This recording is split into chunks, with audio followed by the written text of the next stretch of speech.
acho que eu sempre quis ser professora. A minha infância foi bem tranquila, gostava de brincar, gostava de jogar bola com os primos, com os amigos, mas eu sempre quis ser professora. Dava aula pro meu irmão, pros amiguinhos do meu irmão. Na minha casa eu tive meu pai, né, minha mãe. Meu pai era o meu modelo de leitor, ele lia o jornal toda noite.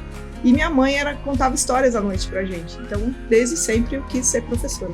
Eu sempre gostei muito de estudar. Qualquer coisa que falava de escola, eu estava interessada. Gostava de todas as matérias, prestava atenção em tudo, sempre sentava na frente.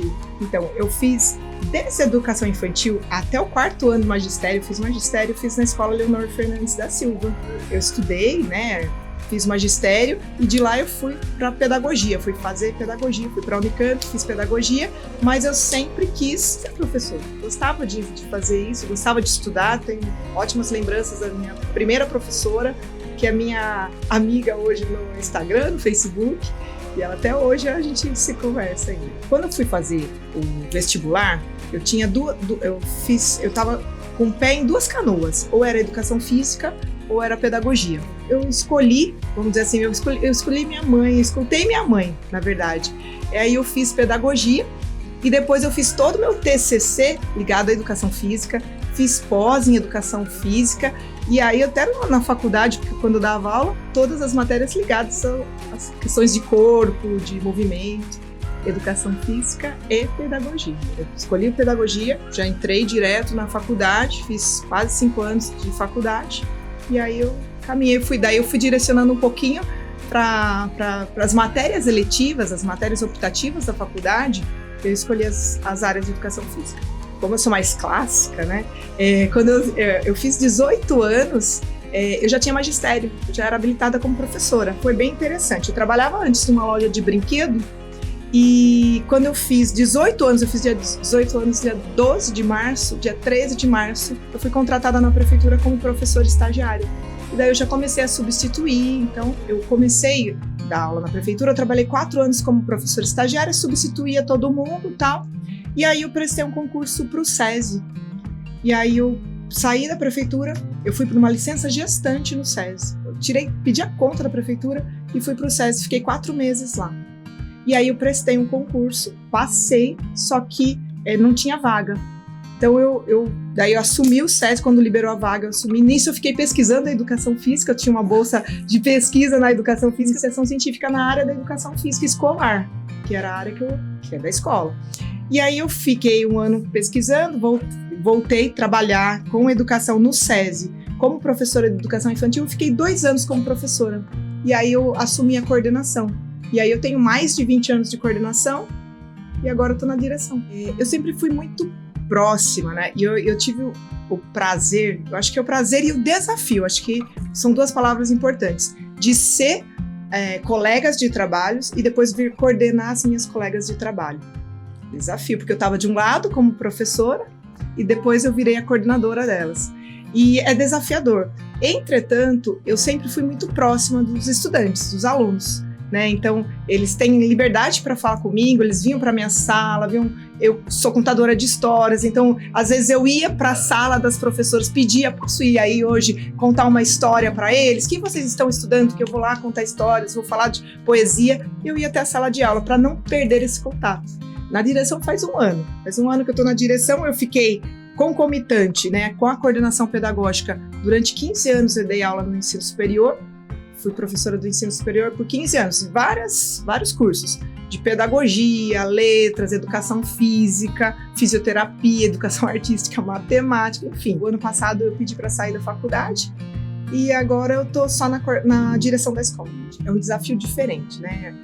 O diretor, ele é o embaixador pedagógico da escola, mas ele tem que gerenciar tudo, né? Então ele tem que gerenciar desde a comida, a reforma, os alunos, a disciplina, a comunidade, os professores, o clima organizacional. É um outro desafio. O diretor, ele, na minha percepção, ele tem que estar muito próximo de todos. Eu acho que ele é a ponte, ele é o elo aí entre toda a comunidade escolar, os pais, os professores, os funcionários, os estudantes, principalmente os estudantes. Se a gente pensar em uma gestão democrática, faz necessário que esse diretor tenha essas facilidades de acesso com todo mundo, né, para poder ouvir todo mundo. Quando a gente fala em educação, eu sou uma pessoa extremamente otimista, né? Eu sempre penso pelo lado positivo. Só que, assim, algumas coisas, até os avanços tecnológicos, as questões de intolerâncias, os problemas que a gente está tendo com bullying, com respeito, elas chegam na escola cada vez mais forte. Então, por quê? Porque a escola é um lugar, é um local que chegam diferentes pessoas de diferentes núcleos e que vão para a escola todo mundo junto, com diferentes culturas, com diferentes crenças, com diferentes pensamentos. E o que acontece na escola? A escola é um lugar praticamente de conflito, né? Ou de ajustes. E aí o que é a missão da escola, né? Trabalhar com essa questão dessa convivência, desse respeito, dessa aceitação do outro, né? Então acho que isso é fundamental na escola. Com as mudanças, né, que nós estamos vendo, a gente está no século XXI, a escola também está se transformando, né? Embora as mudanças que ocorram na escola ocorrem cada vez de modo mais lento, né? As mudanças na escola são morosas. Por quê? Porque tudo explode lá na sociedade e chega na escola uma estrutura que tem um horário, que tem... Então, mas as mudanças estão ocorrendo, né? Ocorrem e que precisam acontecer para caminhar junto com a sociedade nesse momento. Eu nunca tive muitas dificuldades. Eu tenho um pensamento comigo. Tá cansado? Descanse, mas não desista. Isso eu levo para mim. Então, tem dias que não são fáceis na escola. Tem dias que falam, meu Deus, por que eu escolhi essa carreira? Só que todas as carreiras também têm dias difíceis e dias fáceis. E eu uso bastante ditos populares, né? O que não mata fortalece. No dia seguinte, a gente encara de novo, levanta, descansou, vai, encara o problema. E tenta, se você trabalha com educação, você trabalha com a questão de perspectiva de futuro, de acreditar na humanidade. Não vai ser fácil nunca, vai ser desafiador, mas a gente não pode desistir. Eu acho que hoje a gente tem um apagão na área educacional, um apagão de professores. Poucas pessoas estão se interessando pela carreira da licenciatura, porque não tem incentivos para trabalhar com educação. Não tem muito incentivo, não é uma carreira atrativa trabalhar com educação. Mas eu deixo aí um convite, venha para a área da educação. Com certeza você vai fazer a diferença na vida de muitas pessoas. O professor, né, o educador, ele não tem dimensão do trabalho que ele faz. Então hoje ele lança algumas sementinhas e ele só vai ver lá anos depois de formado e ele vai lembrar dos seus alunos lá na frente. Então, é uma carreira extremamente desafiadora, entretanto, é uma carreira extremamente gratificante. Tem coisas que o dinheiro não paga. Sobre um ponto alto da carreira aí, eu poderia dizer que é esse momento aqui, o momento que eu lancei meu livro, faz uns 10 anos atrás, chama Educação, Princípios Ativos da Arte de Educar.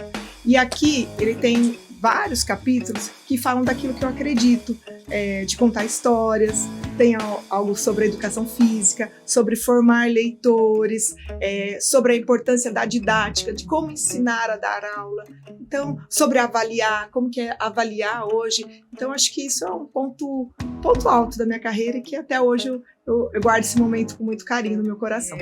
Essa crise educacional, né, se a gente for buscar todos os teóricos, né, todos os estudiosos que a gente tem hoje aqui, a gente pode fazer um levantamento de N causas.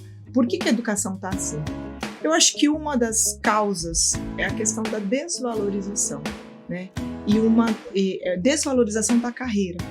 E uma outra falha que também eu vejo é a formação dos professores também, que hoje ela precisa ser cada vez mais cuidada, porque como eu me proponho a educar, eu tenho que ser uma leitora voraz, eu tenho que me dedicar, eu tenho que investir na minha formação. E eu vejo que a formação hoje dos docentes está cada vez mais falha.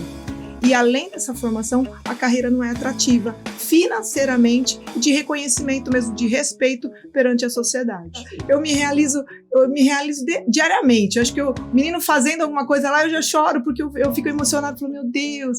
Mas assim, eu tive várias conquistas na minha vida. Conquistei um patamar de ser conhecida na região aqui, porque eu tive muitos alunos de outras cidades. Então, às vezes eu vou em outras cidades, eu encontro ex-alunos. As redes sociais têm esse papel. Agora, um momento assim específico, eu acho que o professor ele não tem dimensão do papel que ele tem, mas eu me realizo nessas pequenas coisinhas e elas vão reverberando. Uma mensagem que eu queria deixar, eu deixo para todo mundo, para os meus alunos, para quem trabalha comigo, sobre sonhos. Tenha muitos sonhos. E se os sonhos não der certo, recalcule os sonhos e estabeleça metas para atingir os sonhos. Eu falo bastante quando eu vou contar histórias, eu cito a frase de Fernando Pessoa: tenho em mim todos os sonhos do mundo. Eu já sonhei tanta coisa.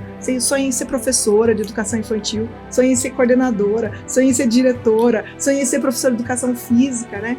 E se os sonhos não der certo, recalcule esses sonhos. O importante é que sonho que se sonha só é só um sonho que se sonha só. Mas sonho que se sonha junto é o princípio da realidade, como diria Miguel de Cervantes.